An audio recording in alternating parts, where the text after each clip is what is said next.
For me, I grew up in a very broken household. Everyone was telling me like, you don't need film school. And I was like, I need film school. Putting your hands onto a camera to film or edit something, that is a privilege.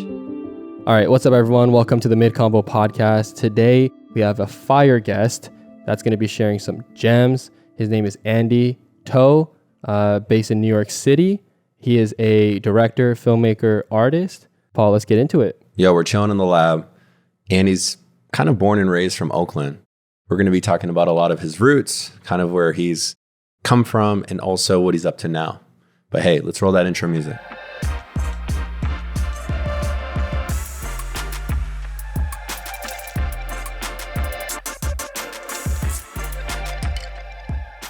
What's up, Andy? Yo. Thanks so much for coming on to the podcast. Really appreciate you. Quick side note, Andy and I went to Equinox right before this. These guys are looking like they got gains. Equinox in New York City, that was a whole experience. I'm not gonna lie. You sound like you enjoyed it. I really did. Yeah. I really did. Paul texted me, was like, hey, how'd it go? I was like, I'm not gonna lie, it was a whole experience. But I'm feeling good. I'm really excited to hop in this conversation because I've actually been following Andy's work for actually quite some time. We were just talking about it because I said, hey, how do you like New York, living in New York? And I said, how long you been here now? He said 6 years. Wow. But I've been following Andy's work from like when he was in the Bay Area, which means it's been a lot longer than I thought. I thought it was like 6-7 years, but he's only been in New York for 6 years. So probably like a decade, honestly, probably a decade. Yeah, but can you tell us a little bit about New York so far? Like 6 years here, big city. How you liking it? Loving it. Well, first, I wanted to welcome y'all to the lab. Ooh, welcome. the lab. If you're on YouTube, check this place out. Welcome back to New York. It's not your first time being out here. Welcome to organized chaos. Ed is coming fresh off a cold plunge. Hey, Did he tell you about that? No. No, literally did like the steam room and cold plunge after the hot tub. Show the clip. Yeah, we'll show the clip. Yeah, he got a Yeah. video clip of me going in the cold plunge. Yeah, I wanted to make sure that he got the, The full experience. got 9 sets of chest. That's awesome. We got the pump right now. No, not gonna lie. Yeah. But yeah, I knew that before we actually hopped into this, we just had to like have that pre-production conversation just to, also with you, Paul, just making sure that we're on the same page. I don't do these too often. This is not my, I don't really got the podcast voice. So I wanted to make sure that whatever I'm about to deliver to y'all will be, it will be of quality, right? It'll be, people will get something out of it. And I'm here as a resource. Definitely not a gatekeeper for things. Hence my YouTube channel. I've been sharing secrets pretty long time. And one of the greatest joys I get out of life is being able to throw an alley-oop. So, Oh, that's awesome. yeah. So since y'all hoop, Yeah. and I'm sure your audience probably hoops too. Oh, dude, I was breaking Ed's ankles earlier. Dude, I appreciate how humble, welcoming, authentic you are. Because we're in the creative economy. Like, you're a filmmaker, you're a director, you're an artist. I work with brands on the photo and video side. Ed does that as well. And not only did you let us into your spot here in New York, but also you welcomed us with a lot of warmth. Like, we feel it. And it's just cool seeing what I see on YouTube and on Instagram, and then actually coming into your space where you are able to bring a lot of your roots, your gifts into your video work. So no, we appreciate you taking the time and hopping on here. And I think it's a great opportunity to really get to know kind of where you pull a lot of this inspiration from. Because I think it's easy to see the finished product. And I know you're constantly pushing videos that are part of this series that you're working on. But I'd love to hear what comes to mind. Phone drop. Very good. What comes to mind when you think of the season that you're currently in? Season as in... What are you currently going through as someone who, again, came from the Bay Area? You've been in New York for 6 years. You've been really crushing it. The numbers are growing. You've been a part of some big projects, big campaigns. What are you going through right now? Oh, yeah. Okay. So earlier when we was talking, I was telling you guys that, you guys are sort of stepping into like phasing into act 2, into my life as a director filmmaker. So in the storytelling world, act 2 is sort of where like I started this series called My Life Oakland. It's one of the, for those of you guys who don't know me, I'm from East Oakland. I grew up on 38th and Allendale. If you Google Oakland, I just came off of jury duty, so like I was Googling like most dangerous cities in America, and Oakland's on that list. But there's a lot of talent. There's a lot of people who come out of Oakland who don't get the platform. They don't get the opportunity to share their stories. So for me to be in this place where I sort of use YouTube and Instagram and TikTok and all these other online platforms to tell my story, I always think back to like some of my friends I grew up with and what their lives would be like if they had the same opportunities I had. The same, but I sort of just had that passion for storytelling through my grandparents.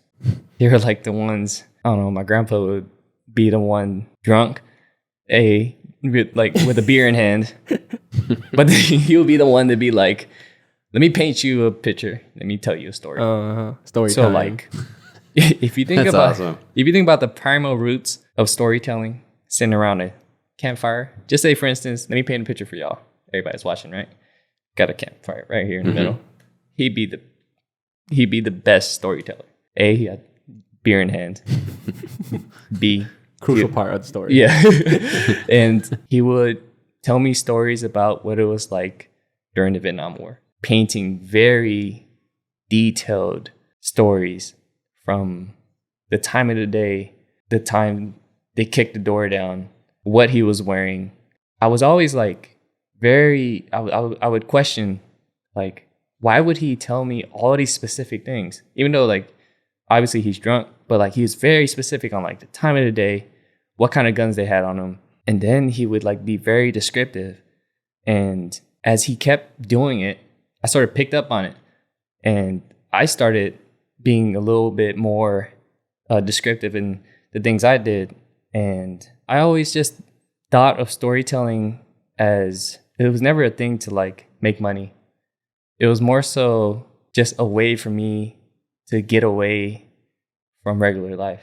Because I grew up in a pretty rough part of town. Family was on Section 8. I don't know if you guys are familiar with that. Food stamps.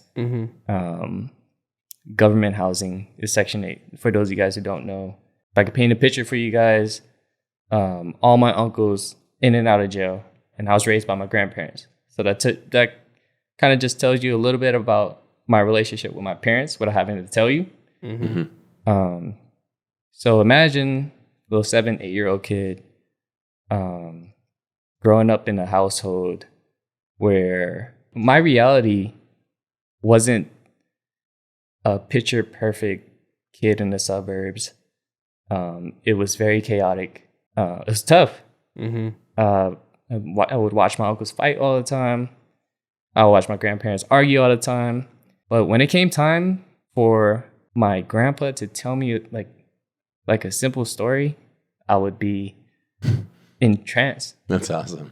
It would be like, whatever he's telling me is so much more interesting than whatever the hell I got going on in my own life.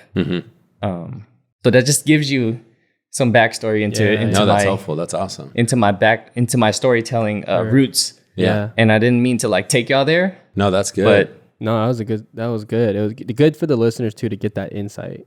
Just to get an idea of like how I've developed. And then cameras came into the mix.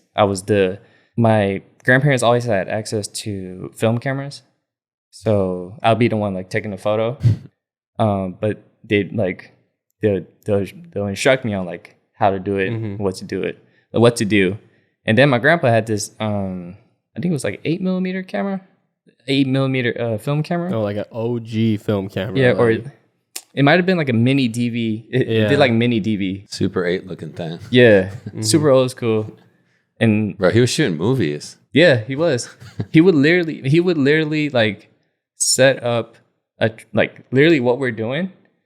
During his time, he'll go to his friend's house and he'll like, obviously he wouldn't have these mics He didn't got the shirt SM7Bs, right? you know. But he would literally it's like a $700 mic. So like he would literally have a camera. He'll set it up and he'll just record him and his homies like just talking to him. So cool. it's crazy. Like, you know, RIP to my grandpa, obviously, but I get a lot of my influence through the parts of him that I got to experience as a kid. And cameras came into the mix, and then I mean, depending on which direction you guys wanted to go with the pod. For sure. I mean, I think that's really good just to get a little bit of your background and your upbringing, and obviously it shaped you. One thing we were talking about off the mic a little bit that we could dive into is you've kind of created this, like, you are like the main character of like your own life. And like you've really like leaned into that as part of your story. Like you are like basically trying to create a story of yourself through like the Oakland series, the docu-series that you're making. But also it's like, how did you channel that main character energy basically for yourself? And like, this is what got you here. Because a lot of people, I think on social, they don't ever do that. They're kind of trying to find someone that they could live vicariously through and then try to embody someone that they're following. Like comparison, or like, I want to be like that person. I want to be like this person. Like, you've been so laser focused. Like, I don't want to be like anyone because I'm me and this is my story. But that's like really rare to find. Like how obviously that's part of your upbringing, but is there anything that kind of led to that? Yeah, I mean, the mindset behind it, at least. It's interesting because like my upbringing, like just to take y'all back to my 8-year-old self, like I spent a lot of time alone. I had to teach myself a lot of the things that your parents would normally teach you,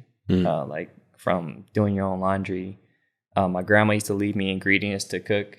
So like with me spending a lot of time by myself, there was a lot of time to like process self-reflection at a really young age. Like I had to develop my own independence like super young. And I spent a good majority of my childhood trying to figure out like why. So for a long time, I would ask myself, why? Like what? Like what? Like what in the world? How did I get here? Yeah. How am I supposed to navigate? I had to walk to school on my own. Luckily, it was like 2 blocks away. But if you could imagine, because I look at my little cousin, he just turned 8 today. So in My Life Oakland 3, I've casted him to play my younger self, and he's so little dude, like literally like in first grade, like he's literally the age where I started claiming my own independence. Wow. So like when I show scenes of him walking to school on his own and a sideshow breaks out in the film, that's real. Like it's a real life depiction of what my childhood was like. When I show like me seeing my uncle pull out a gun for his first time, for my first time as an 8-year-old, it's a real life depiction. When I'm showing my uncles fighting each other in the kitchen, like these are real life events that I just had to process as a kid. And like for me, I grew up in a very very broken household. It was broken, and I had kind of like 2 directions to go. Like with my uncles being in and out of jail, I kind of found myself leaning more towards that direction because they've laid it out. They laid out the projection of my life. Every time when they came back, they would come back buffish. I mean, like these are some strong dudes. Yeah, not Equinox. No, I'm still trying to get to how they. If I show you pictures of what they look like when they're fresh out the pen, like they would tell me, these guys are big. No, these dudes are like, anywho, and like they would low key like bully me around, like, wow, because I was like, I would see them as like my older brothers, less of my uncles, more so my older brothers, and I sort of channeled I know I went around your question. How did I channel that sort of main character energy? It was like, it was more so like it wasn't something that I planned on. It was just something that I grew into. I've always had to rely on myself. I've always had to count on myself. I've always known that, like, and I had to figure this out at like super young age, but like when I went to bed by myself, I knew that I always had my own back. Which is a weird thing to process as a kid, because that's not something that kids should have to, especially at that age, figure out. Yeah. So when I show in My Life Oakland 3, like the police kicking the door in, arresting my uncles, taking them from me, it's like every time I sort of like felt like I was getting close to someone or just like building a, like latching onto, it would get taken away from me. And that happened so many times in my life to where like I kind of just got desensitized to the feeling of rejection and the feeling of like being lonely.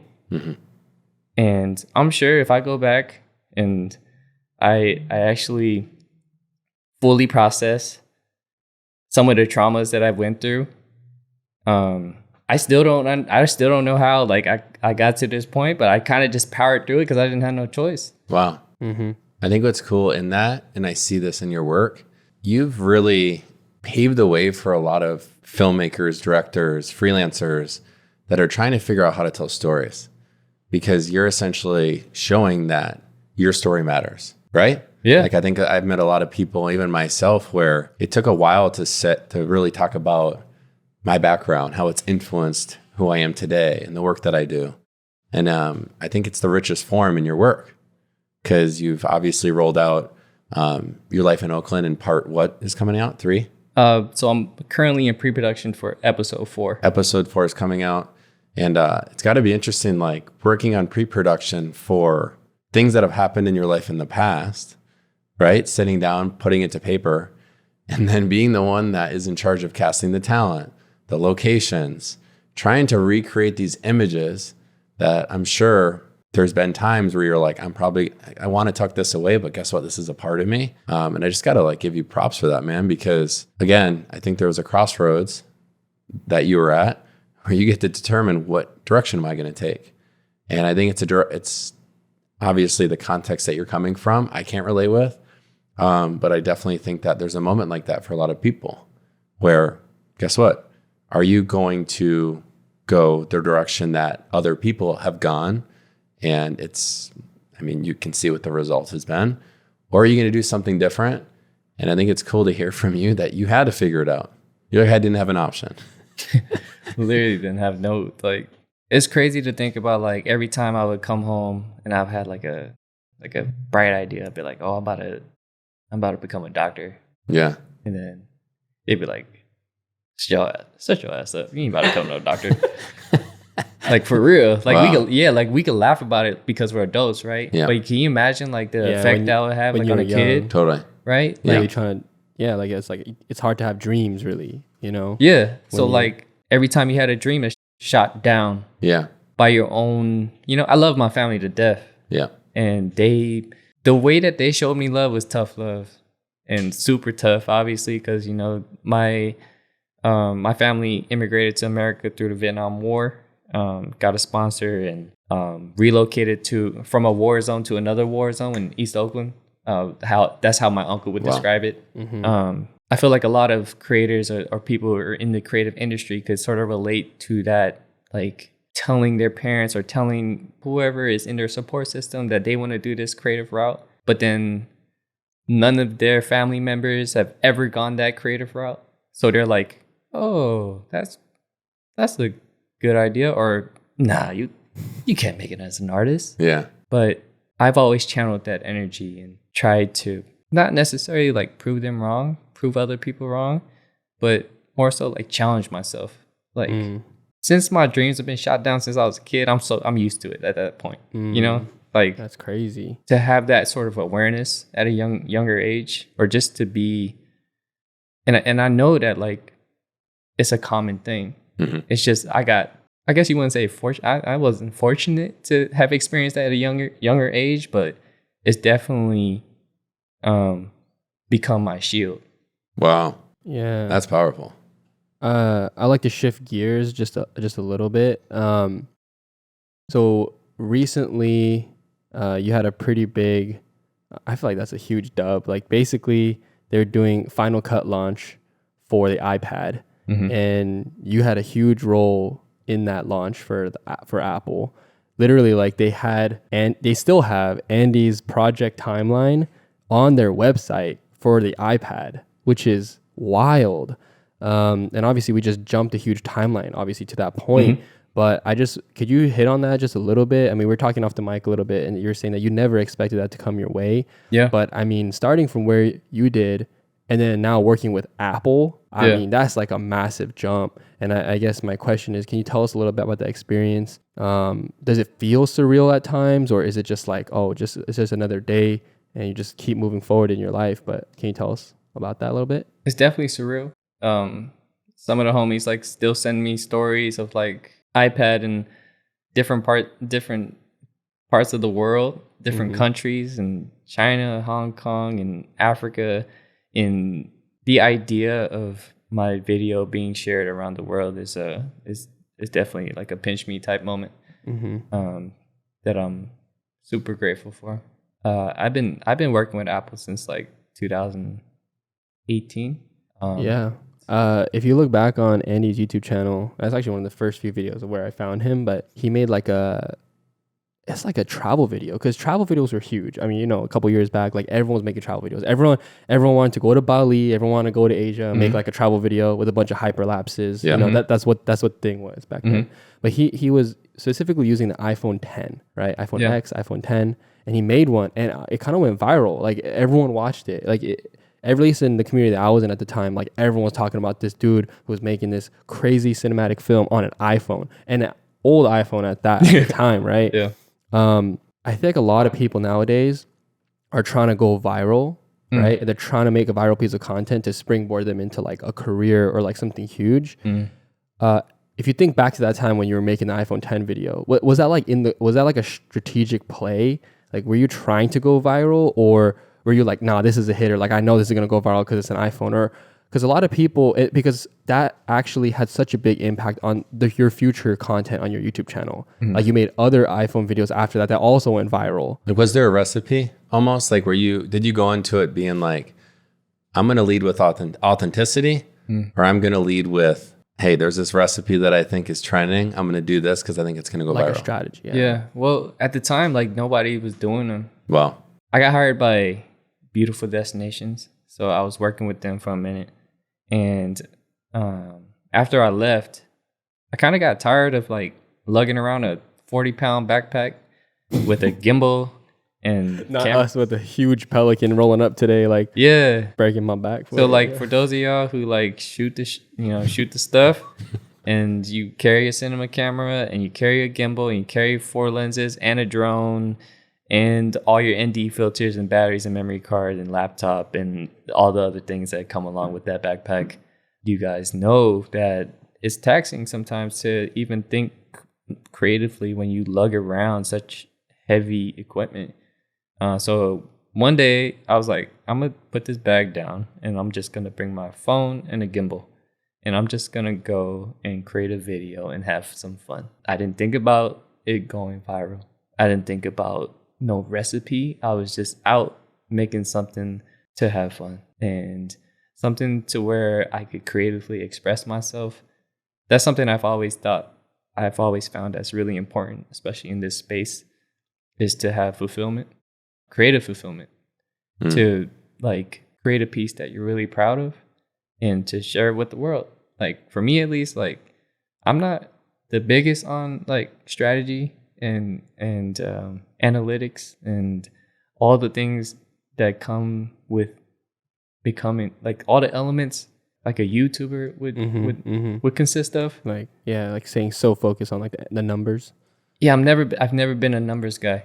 I've always been more so like, how can I feel like creatively fulfilled? So like the iPad video that I just recently dropped, where like I showcased how Apple recently licensed my Lunar New Year video, and it's on display for the world to see. So I took the iPad and I rigged it to a cage, and I put on a gimbal, and I just did all these crazy things and edited the whole thing on the iPad just to challenge myself creatively to see how I could do something that's different. And I've always found that, like, when I do challenge myself, when I do like just go out of this world with these ideas, I feel creatively fulfilled. And I don't ever think about like how many views it's gonna get, if it's gonna be a hit. I just think about, and we were talking about this earlier, how much love I sort of put into the film, how many people I got involved. And for me, one of the most fulfilling things, especially like when I discovered this in high school, was the rolling credits at the end, where me and a couple of my friends got together, created a video, and got to roll credits.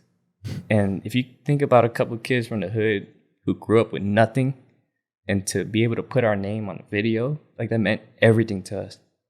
Like, that's sweet. No money could ever like replace that feeling. It's just like, especially if you come from nothing and you create something and put your name on it, it's like it's always stuck. That's awesome. Yeah, Dude. That's cool.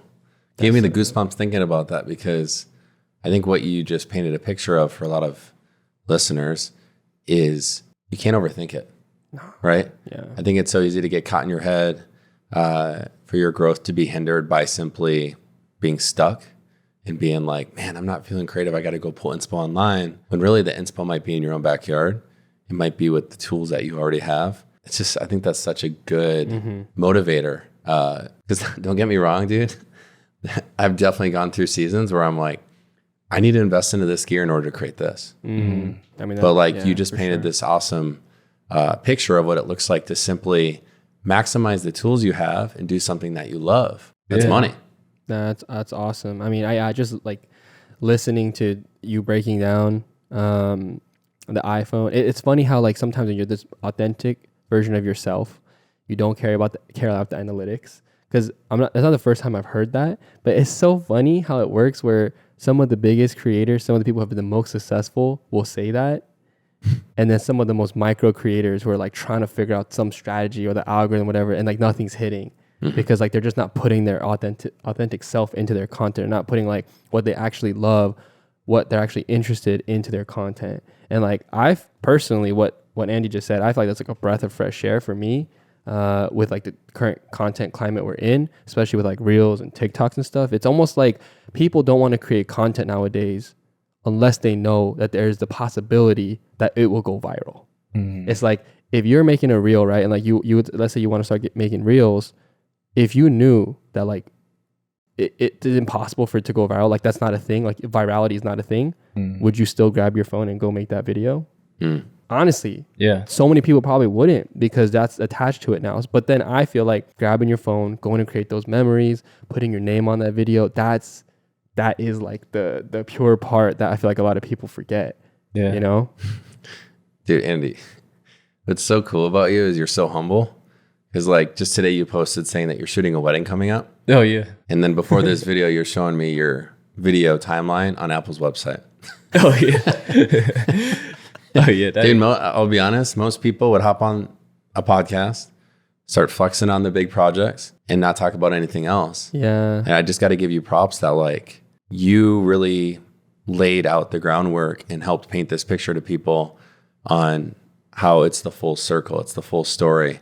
The rolling credits thing I think was money. I think it's also cool that off the mic you were talking about how you did kind of a call out on your social media to say, hey, who wants to hop into an Apple store and kind of document hopping on an iPad and pulling up the video that you shot. Yeah. And you got all these submissions that you're like seeing it from all around the world in different angles. That's awesome. Yeah. I've always enjoyed the collaborative process of creativity. Because I feel like obviously a director has a voice, right? But then like audio engineers, producers, script writers, editors, colorists, PAs, everyone involved with projects also has a voice.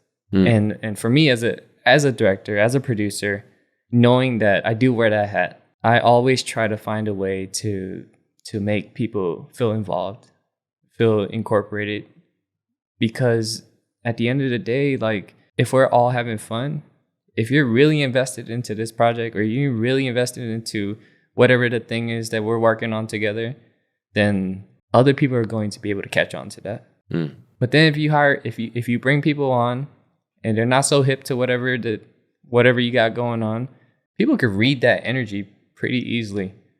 So I've always made it a point to work with people who want to work with me, and to not only just like on the projects that I'm working on, like the films that I'm producing or directing, but just like in business, like it has to be like synergy. You know, if we don't catch each other's vibes, and why should we even be working with each other? Right? I mean, obviously, like we want to make our creativity sustainable. We want to, like, a big question, especially when I go talk to these kids in colleges. I just recently did a talk at St. John, over in Queens, in a very specific group of underprivileged kids that, where I felt like I could relate to them. So that's why that's awesome. I took the opportunity, and I went and I talked to them because I wanted to understand. I love to put myself in the shoes of the broke college student, because that was me, and I'm still him. I don't care how much more money I make. I'm still that broke kid from East Oakland. I don't care how much money I make in the future. It will never take away from that Section 8 Andy Toe that I used to be.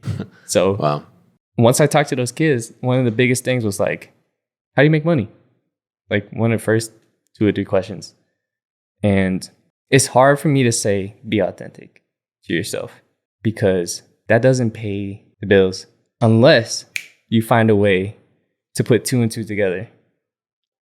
But what I've also, like, the reality of what made me today was when I was in college, I worked on campus as for the events team. So I was filming, and I got paid like $12.75 an hour. When I was out of school, I was interning with the San Jose Sharks, and then I was also filming nightclubs and making highlight videos. And I also, I'm adding to the layers. And I also had a wedding video production company that I started with some of the homies in college. And at the same time, I would also be going out and exploring and chasing landscapes, chasing Milky Way, just trying to find different creative outlets to express myself. So the reality is that stay authentic to yourself, but find those in-betweens to help you fund your authenticity. Because in the real world, nobody actually cares about your voice, and it kind of sucks. But unless you care, and you're gonna go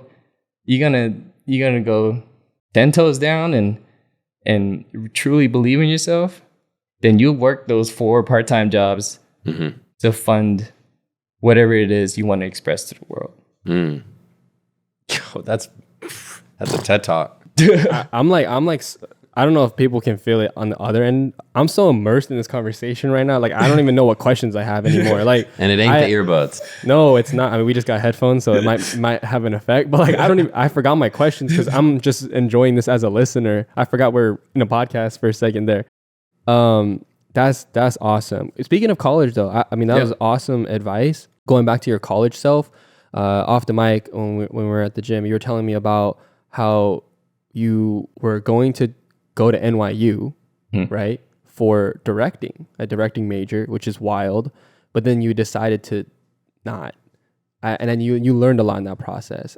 The reason why I want you to tell that story too is because I think a lot of people are in that middle ground listening. Either they came fresh out of college and they're like, do I get a job in my career, my passion? Or they're in college and they're like, I hate college. Like, do I drop out or do I do my passion? Or they're just out of high school and they're like, should I go to college or should I pursue my passion? Yeah. You Okay. hit on that a little bit and your experience with NYU. Yeah. So NYU is obviously a prestigious college. They have a director's program where Spike Lee's the artistic director. Ang Lee is a part of the program.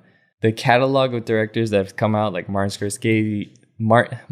Scorsese. I'm probably butchering his name, but legends have come out of this program, and I most recently Chloe Zhao. She's directed Eternals. She's also female. I forgot the actual award that she's received, but big, well-known female director. Big in female directing in the female directing world. These are some of the people that, if I had to look at their lives and sort of see how they went about going through the program and what they got out of it, that was the decision to make. And I was like sold on it because it was during the pandemic. I had a bunch of time to myself, and I was like, shoot, I've always had these I foresee myself directing, producing, writing, filming, and editing a feature film. And I wouldn't say that's the end goal, but it's a dream that I have, which I'm slowly making my way to. It's there, it's still there, it lives. And during the pandemic, I got through, I want to say 95% of the application. My Life Oakland 3, which is online, was my submission. I wrote all the scripts. I got my letters of recommendation. I wrote my scripts. I completed my film. All I literally needed to do was hit the submit button. That's crazy. So that YouTube video that people could watch right now was what your college admission was for this prestigious major at NYU. Yeah. And everyone was telling me, like, you don't need film school. And I was like, I need film school. I personally, like, put myself in the shoes of a student all the time. Like, and even though I didn't submit, during the pandemic, I enrolled myself into masterclass. I used all the resources that I could on YouTube, all these film books, just studying film, watching film. And I decided to not submit because life started picking back up again. And I've also seen the routes that a couple of YouTubers have gone that led into them dropping their own episodic pieces on Netflix, on HBO Max. What do they call it? Max now. On Max. And I've been in talks. And it's more so about, do I want to invest 3 to 4 years of my life going through this program, or do I want to go out on my own and figure it out? And if I really think about my younger self, and I really think about how I've sort of approached filmmaking and being resourceful, I was like, you know what? I'd rather spend these next 3 to 4 years trying to figure it out. That's awesome. I still have time to, the application is literally there for me to submit. But since I've been studying directors, like Wong Kar-wai, he literally directed his first feature at like 35. So I was like, shoot, I got time. Hey. I got plenty time. And right now I'm having so much fun, like working with tourism boards, working with Apple, working with a good handful of companies that you guys are probably familiar with, to the point where, like, I feel like film school is an everyday thing. And if you wear that student's hat, which I do, like I always say to myself, I'm a student of the game. I'm a student of the game.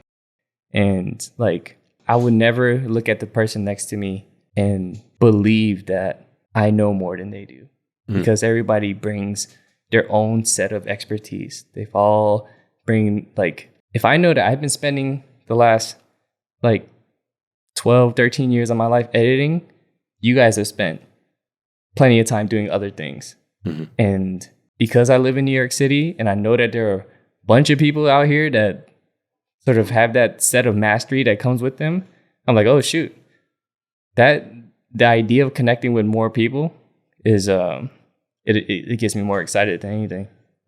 That's so good. I think there's listeners that might not be from New York or might not be from, California, even though you're from the Bay Area. Mm-hmm. And I think it's cool to just see how you've really built this. I mean, you've been a part of this story that you were thrown into, right? And you've made the good out of it. And I think that I just want to say, like, the people that are listening that might think, oh, I need to live in a big city in order to make things happen. You've been making it happen way before New York, right? And you don't need to go to film school necessarily in order to make things work. But if you're maybe someone that is less of a, I say like a go-getter, is willing to wake up and hit the ground running and build a business on their own, maybe it is the route to take for them because there's more structure. What are some tips that you would give to someone who's looking at your work, looking at the incredible docs that you've put out, and are like, I want to get there, but right now I'm maybe still a student, or maybe I have the tools, I have the equipment, but man, I am working 3 jobs in order to try to get to a point where I'm working with big brands. Because I think there's a lot of people out there that see the work you're doing with big brands, and they're immediately like, I want to work with the big brands. But you shot weddings for years. You shot nightclubs. Yeah. What are some simple tips that you would give to someone who maybe has the camera and is trying to get to a point where they are creatively fulfilled and they're actually able to make a living off of it? Because you've done that. There's a part of like envisioning your future self. So like when I was shooting nightclubs, when I was doing weddings, I've always made the creative process like really fun. Because my like early childhood was like really dark and I had to go through a lot of BS in order to like to have fun. I feel like if you even get the opportunity to put your hands on the camera, it is a privilege. And if you even could wrap your head around the idea of putting your hands onto a camera to even film or edit something, that is a privilege.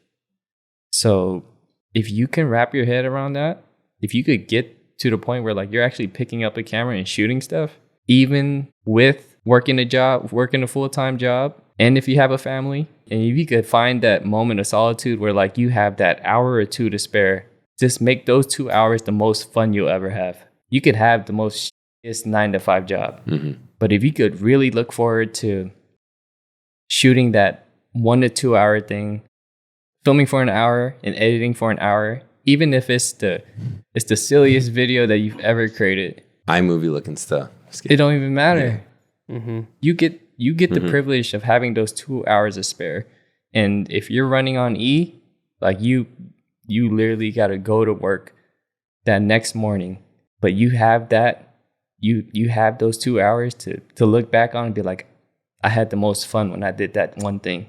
Let that fuel you, because those hours that you invest in is going to lead into, hopefully, and I'm just being realistic, it will hopefully invest into an investment of that joy that some of these creators you see nowadays that get to do it full time. That's good.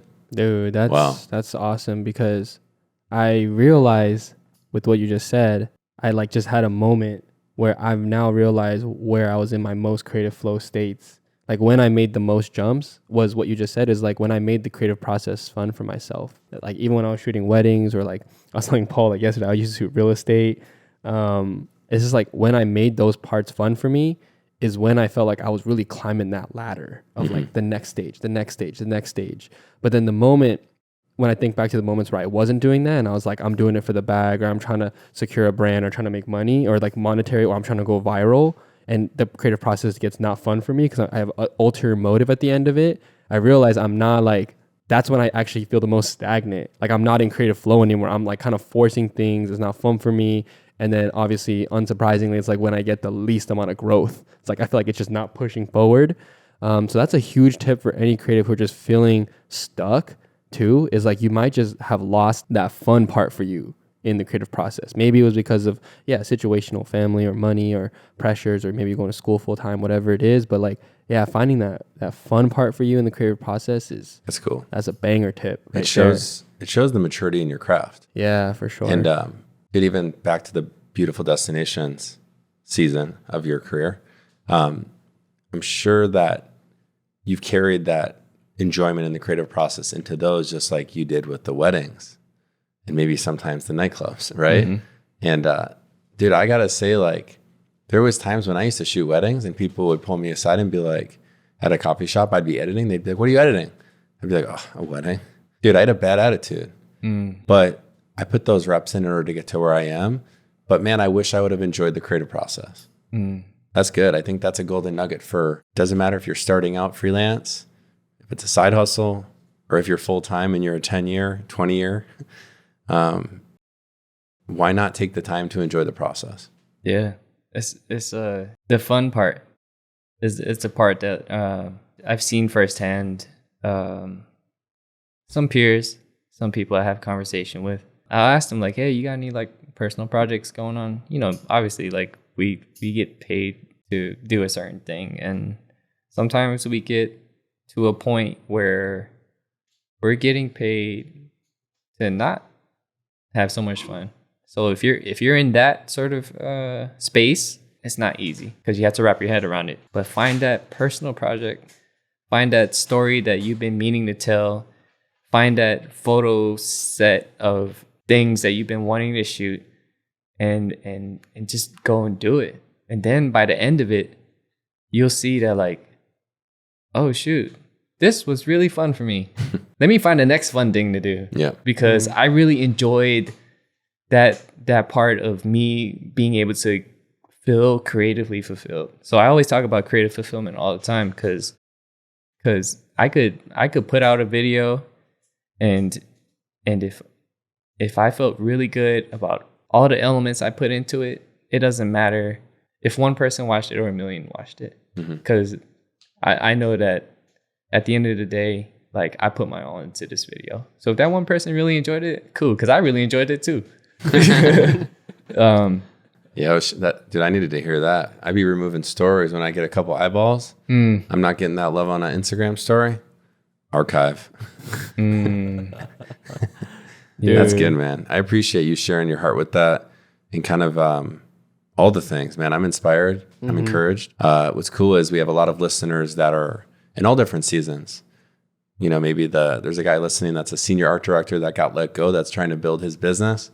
And then we got people that are building their own short films. Trying to make it as a creative freelancer, or they're part of a team. I mean, honestly, there's so many different parts of this story that you could, from Andy's story, that you could take from and take value from. That's why we called this podcast literally MIDCONVOs, because somewhere in the middle of the conversation, you probably have picked up something that's of use in your life. Couple golden nuggets. Exactly. Yeah, I mean, hopefully we just basically wrapped up the podcast here. I think it's a good ending spot. Is there anything that you're currently working on, or anything that you'd like people to keep an eye out for?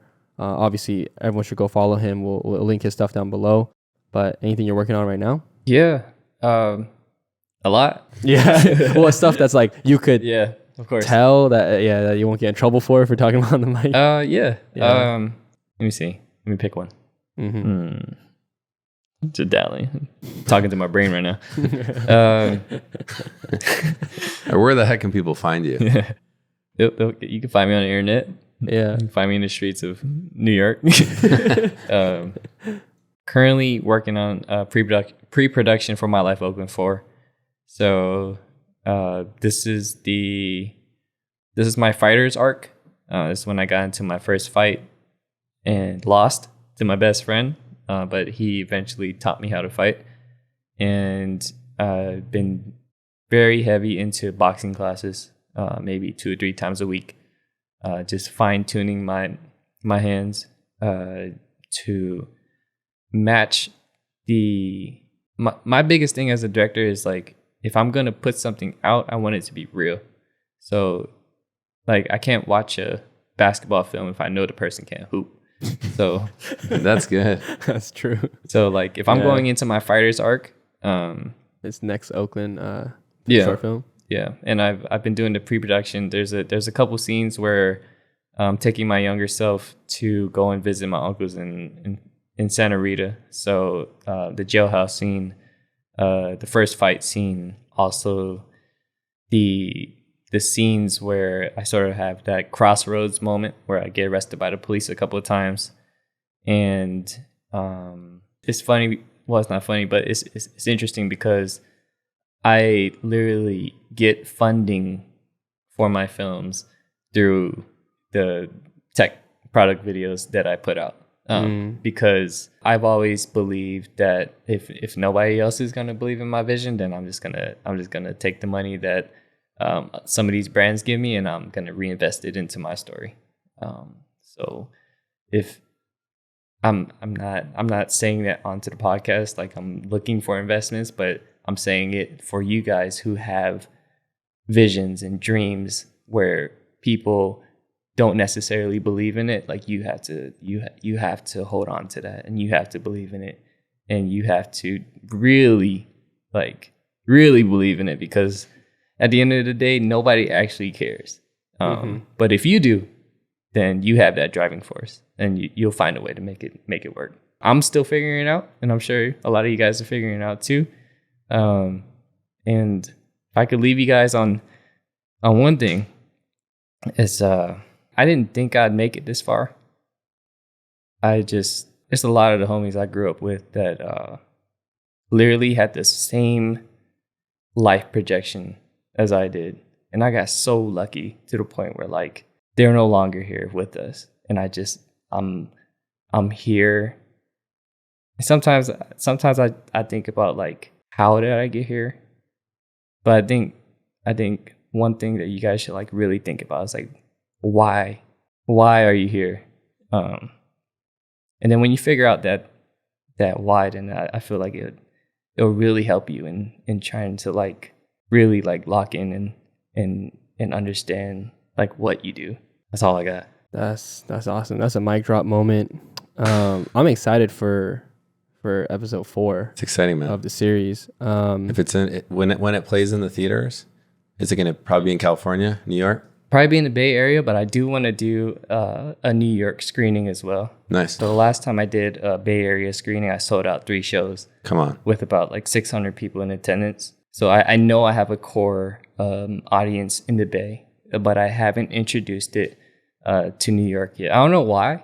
I feel like the way that the story arc is going is I haven't made my way to New York yet. Cool. In the storyline. So like...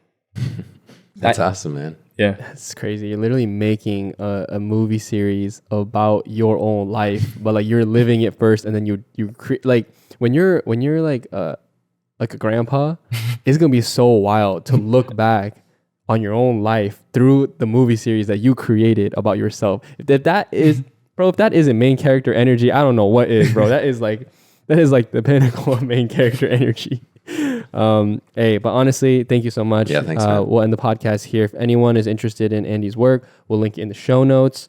Obviously hit us with that 5-star because this was a fire episode, and we really appreciate it. But thanks, Andy, for coming on. Yeah, thank you guys. I mean, if you listened all the way into the very end, my hat's off to you, because that's some deep listening. Yeah, that's some really deep listening. You truly, like, if you got people to listen this far, you really have some real ones. Like, you guys should know who they are. I feel like whoever listened until the very end, you guys need to make it like, don't be shy, don't, I know that there's a bunch of us that like, we don't want to show that side, but it's like, you guys should show this podcast, like this, that love. 'Cause there's some deep listening in order to make it this far. If you are on YouTube and you're watching right now and you made it this far and you're still watching, go to the comment section and type in Oakland.